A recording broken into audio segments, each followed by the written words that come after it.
USB gaming microphone na hindi lang pang record, pwede rin siyang pang live stream. This is AmpliGame A8 from Fifine. Let's open it up. Meron tayo dito, manual. We have USB-A to Type-C for our connection. Pop filter, let's go. And pwede nyo rin siya i-mount sa mga boom arm or stand. Siyempre, nandito na yung ating pinaka-microphone. Wow. As you can see guys, may stand na tayo dito. Meron na rin tayong shock mount. Kung makikita nyo yung baba niya, meron siyang Type-C for the connection and 3.5mm headphone jack port para naman sa monitoring. So that is very useful while recording. Dito naman sa taas niya guys, meron na tayong top to mute button and it's actually touch capacitive. And kung makikita nyo, syempre full RGB na rin tayo dito and it's very vivid. And syempre guys, di mawala ang ating volume knob. Enough of that, let's test it out. This is our voice without the condenser mic. And this is our voice with the USB gaming microphone. Sound check. 1, 2, 3.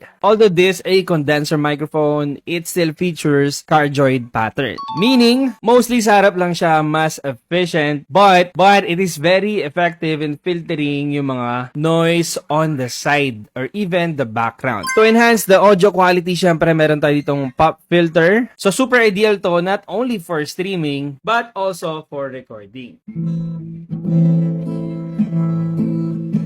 So guys, this is really an all-rounder microphone. If you want to get one, I will just link it down below. Let's